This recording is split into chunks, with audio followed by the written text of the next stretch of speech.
With a huge talent and big ambitions, that's how Cristiano Ronaldo started his career, similar to many other players. But talent alone is never enough. It must be accompanied by several other key factors: hard work, strong will, self-confidence, and a strong personality. This is the story of Cristiano's beginnings and how he got to the pinnacle of football.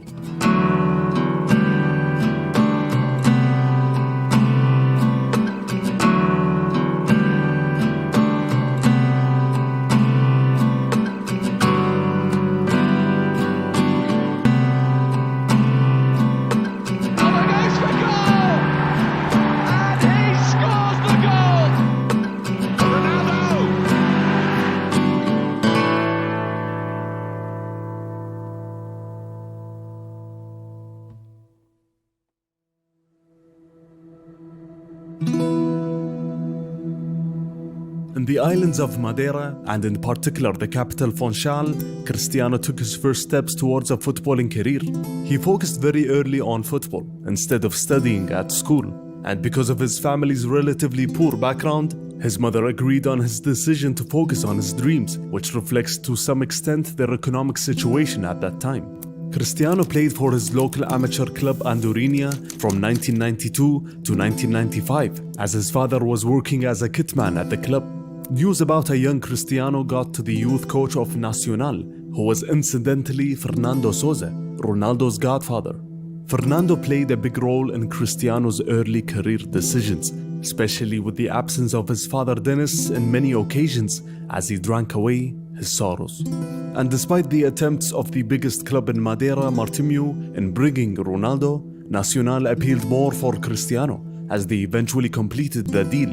2 sets of kits and 20 footballs was the sealer to get Cristiano, who was only 10 years old.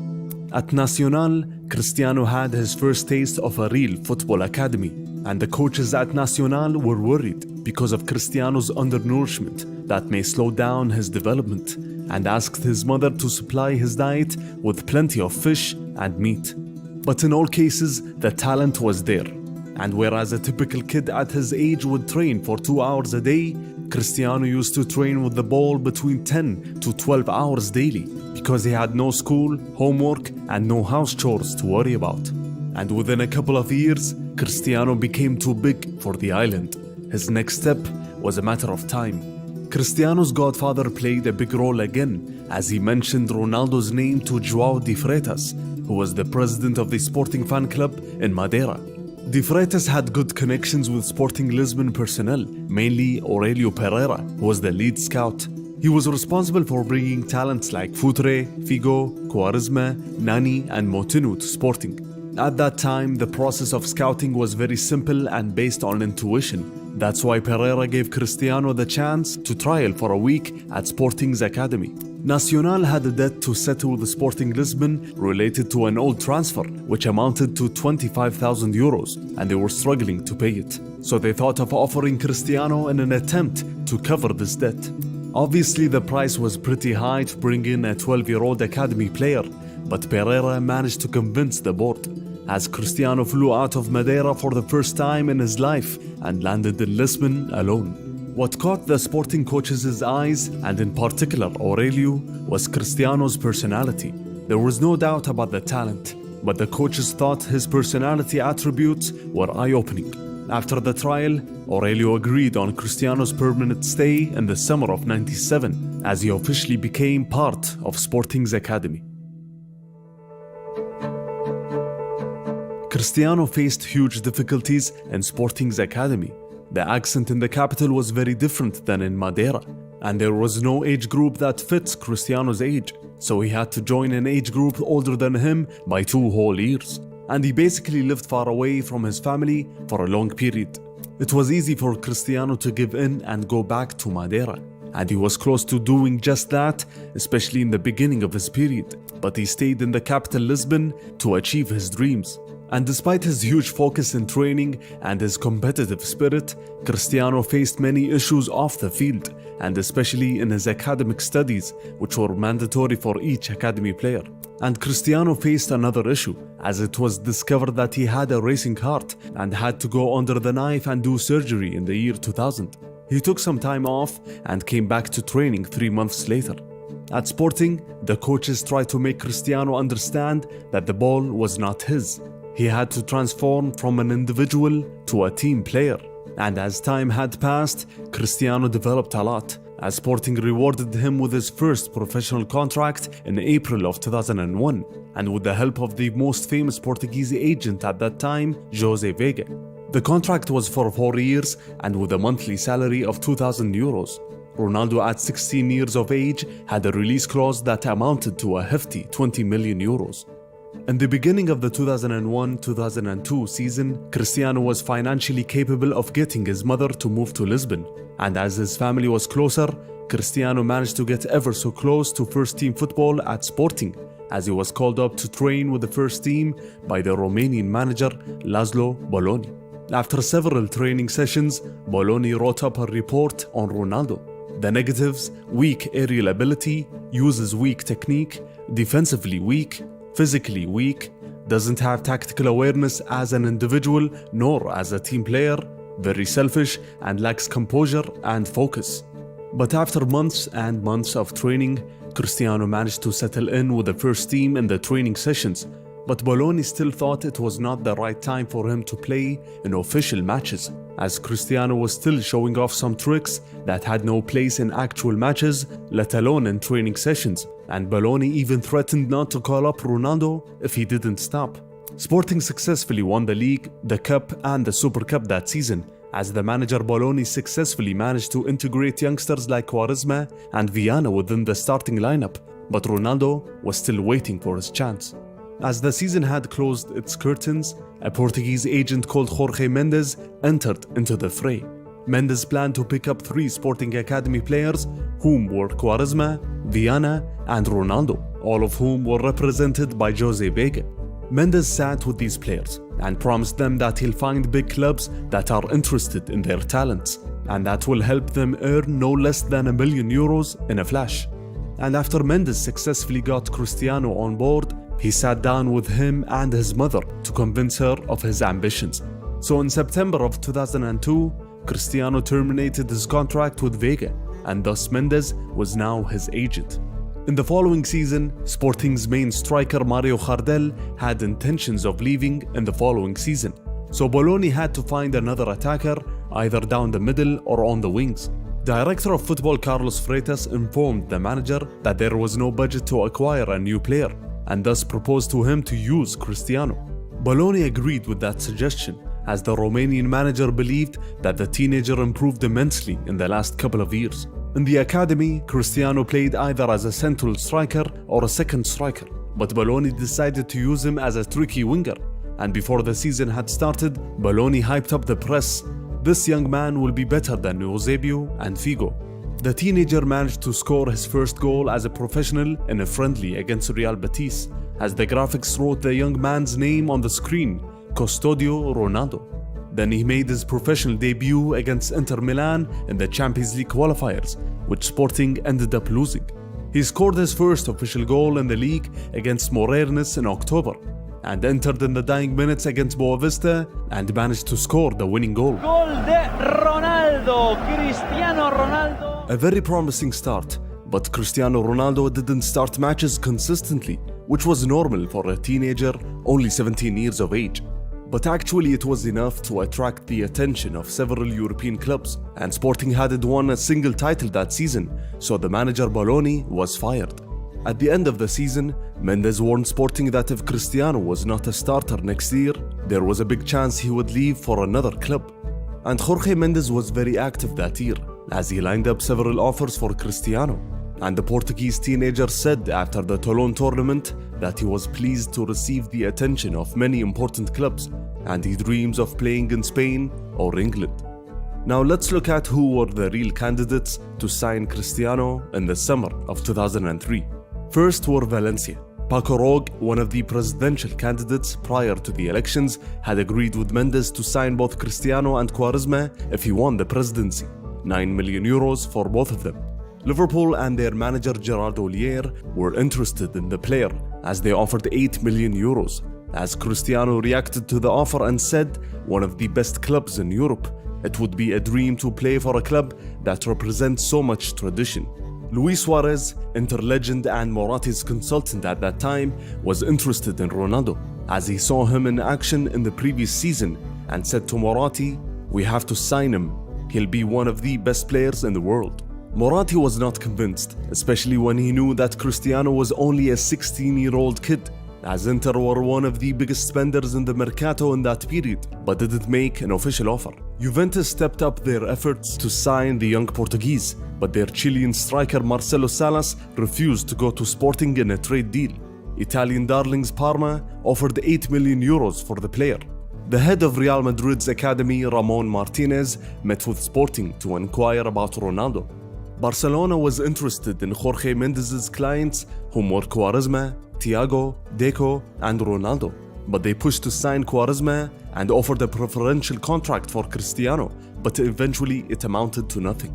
The club that made the most advanced talks with Cristiano was the Gunners. As Jorge Mendes said recently, "There was a time when I really thought he was going to Arsenal." Before the summer, particularly in January of 2003, Cristiano and his mother flew to London to visit Arsenal's training facility and sat with both Arsene Wenger and his football idol Thierry Henry. In Ronaldo's biography, the author Guillaume Balaguer mentioned that Cristiano fell in love with the club and what they offered in terms of footballing philosophy and the care in which young players are treated.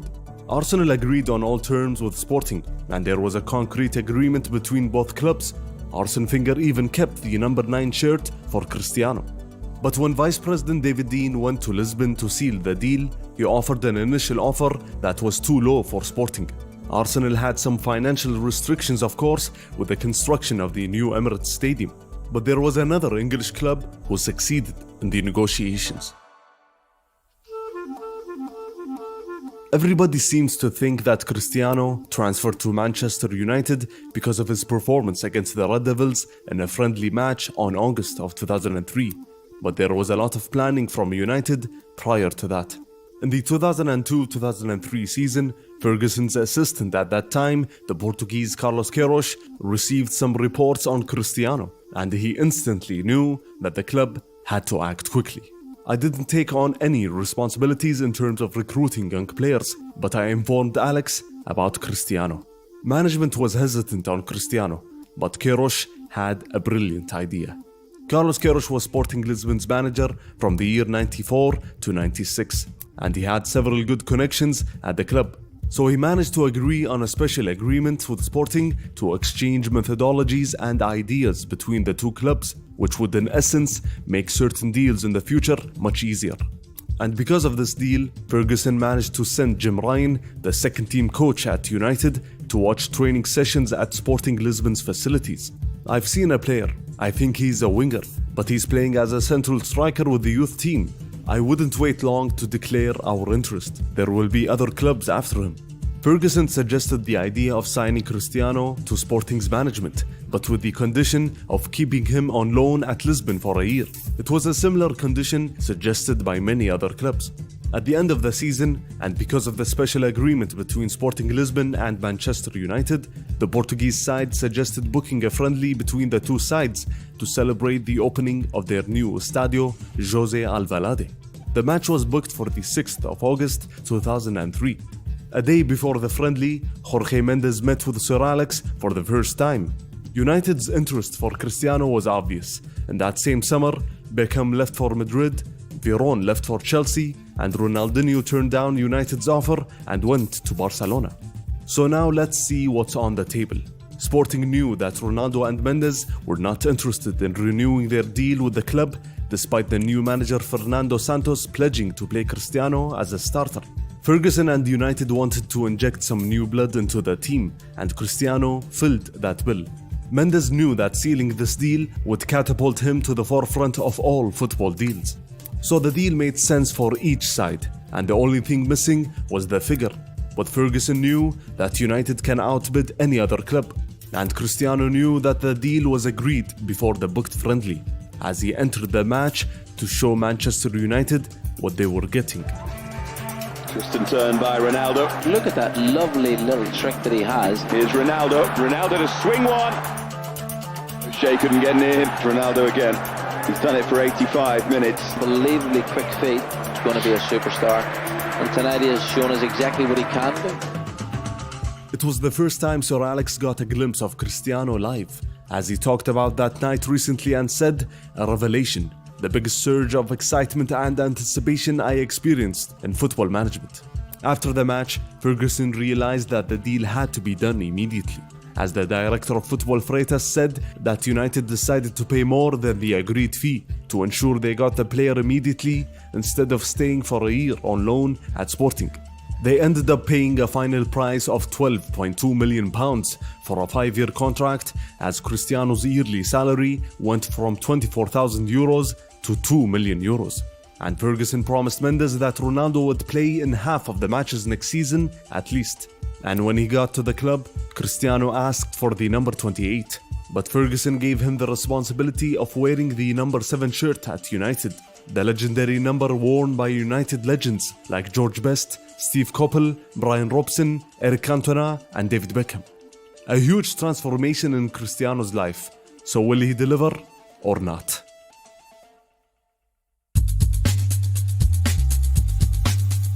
Within that period, United were 4-time league champions in the last 5 years, but Ferguson thought that the team needed a bit of youthful energy, and that's one of the factors that made Sir Alex succeed for a long time. He made changes while his teams were at the top. 4 days after Cristiano was introduced to the media, he was given his debut when he entered against Bolton on the opening day of the Premier League. The excitement in the stands was palpable. Cristiano managed to win a penalty for the team and was voted the player of the match. 4 days later, Luis Scolari gave Cristiano his national team debut with Portugal as well. Despite Cristiano's promising start, his teammates were not convinced of his playstyle on the field, and as weeks and months had passed, their convictions were being reflected on the pitch. After a few matches, defenders around the league started to give Cristiano a tough and physical treatment. The teenager's reaction was negative, as he dived and flopped around the pitch a lot. Slowly but surely, he earned a reputation that would destroy the career of any young player. He wanted to show off instead of trying to integrate with the team. The talent was there, but he had to drastically change his playstyle. Let's watch some bad and good examples from Cristiano's first season with United. A speculative shot from distance as United were losing while ignoring other options. Great pace but weak physical strength as the defender pushes him out. A great free kick with a different technique than the one he uses today. Great bit of skill to escape Chelsea's press. And in the last clip, we see a great bit of skill to escape Arsenal's pressure, but is followed by a poor pass forward. On his backside, a very encouraging contribution there. United had a completely different philosophy, but Ferguson treated the teenager just like he treated Cantona in the past, different from the other players. Although he was hard on him sometimes, Fergie knew that despite his lack of tactical awareness and teamwork, Cristiano had the right mindset for any professional. As Roy Keane had said, he was immediately one of the hardest working players at United. In all cases, Cristiano's first season was tough. His first goal came in November through a free kick against Portsmouth. Cristiano Ronaldo's first goal for United. And all the way to January, he managed to participate in 19 matches, starting in 11. But United were in a transitional period that season, as they crashed out of the round of 16 of the Champions League against Porto and Mourinho. In the league, United ended the season in 3rd position, behind an improved Chelsea side and Arsenal, who remained unbeaten throughout the season. United got all the way to the FA Cup final as they faced Millwall from the Championship. Ferguson decided to use Cristiano from the start to give him a taste of competing for a trophy. The struggles of the season were behind him, as he looked much better. It could be one of his most important matches in his career, as he was just outstanding. Oh, wonderful stuff from the Portuguese young international. And scored a goal. Back across, Ronaldo! As United won the match handsomely by 3-0. It's United's year for the FA Cup again. Luis Scolari gave Cristiano some national team caps before the Euros, which were held in Portugal that summer, and Cristiano successfully joined Scolari's final squad for the summer tournament and became the 6th youngest player in the competition's history. He arrived at the training camp full of confidence, as Scolari said that he's a good kid, but someone must have told him he's the best in the world, and if he thinks he is, it will be very hard to work with him. In the group stages, Cristiano was gaining more minutes as the tournament progressed. In the opener against Greece, Cristiano entered in the second half and gave away a penalty, and then scored a goal, but Portugal eventually lost. And following an assist in the win against Russia, Cristiano started the crucial match against Spain as Portugal won and Cristiano was named man of the match. He started the quarter-final match against England as Portugal won through penalties and then assisted and scored in the win against the Netherlands in the semi-finals, and managed to be in the starting lineup in the final against Greece as Cristiano became the youngest player ever to do so in the competition's history. But the match ended just like the opener of the tournament as Greece won against all odds. Cristiano missed a huge chance and was very upset after the loss. Cristiano came back to United a different person. As the assistant Mike Phelan had mentioned, he came back a man. His body shape was different, his facial features were different as well, and we just thought that's an athletic physique for the British game. Physically, he was different, but his performances remained inconsistent, and that started to wane on his partner on the right, Gary Neville, who questioned the Portuguese's defensive duties. Do you live with him for another 12 months, where this player is doing okay, but not scoring 25 goals, where he can turn off and not do the defending? And when we watch some examples within the season, we noticed that Cristiano was still adamant on showing off his new skills and was taking several wrong decisions in most of the matches. But I noticed he slightly improved in several different things. He started passing progressively without delay. He now has a rocket of a shot. He's gone for goal, and what a goal! And on his weak foot as well. And a shot, oh, the crossbar saves Bolton! His physical endurance started to last the whole match, and he started to successfully overcome the defenders' challenges. The improvement was obvious, but he was still 1 or 2 years away from delivering on a very high level. And despite the return of the assistant Carlos Queiroz and the signing of Golden Boy Wayne Rooney, United was still far away from competing, especially with the arrival of Jose at Chelsea and the huge spending that happened there. As the story of last year was repeated, and United ended the season in 3rd position, 18 points away from the champions Chelsea. That was followed by an early exit in Europe against Milan in the round of 16 of the Champions League, which was a tough match for Cristiano. But the team managed to get to the FA Cup final again. This time United faced Arsenal in the final, the team that was defeated both home and away at the hands of the Red Devils, the team which Cristiano Ronaldo scored a brace against and showed snippets of his goal-scoring attributes. To Ronaldo, chance Manchester United! Goal! Manchester United! Cristiano Ronaldo squares it up again! In the FA Cup final, Cristiano delivered a great performance again, just like he did last year. But this time it was against a big team, as he was one step faster than Arsenal's solid right-back Lauren, as Cristiano was playing on the left this time, and because of that, he was the #1 victim of some rash tackles throughout the match. Frustration, despair than anything else. He just couldn't let it through there. But the final had to be settled through penalties, and whereas Cristiano successfully converted his penalty, United failed to retain the cup and ended the season without a title. Ending the season without a trophy. When we see Cristiano's numbers for the season, we notice his great performances within the FA Cup. But despite some marginal improvements in terms of goals and assists, Cristiano was yet to be one of the team's most important players. Cristiano's performances during the last half of last season pointed to a great 3rd season for the young Portuguese. But what actually happened on the field was a dip in form and inconsistent performances. And there were some questions about how to use him correctly to get the best out of his attributes. Although Ferguson didn't think he'll convert to a clinical striker, Carlos Queiroz had another opinion. Over time, and when he's 28 years of age or even 29 years of age, I'm sure that Cristiano will convert into a pure striker. But away from how to play Ronaldo correctly on the field, the young man received the tragic news of the passing of his father on September of 2005, and his mother said Cristiano's father drank until his death, and that destroyed Ronaldo. Drugs and alcohol were a mainstay in Madeira's hoods, and as Cristiano succeeded in helping his brother Hugo, whom was saved from drug abuse, he failed to save his father, who refused any kind of help from everybody. These personal issues made a mark on Cristiano that season, as he was sent off for a dangerous challenge and made an obscene gesture aimed at the Benfica fans.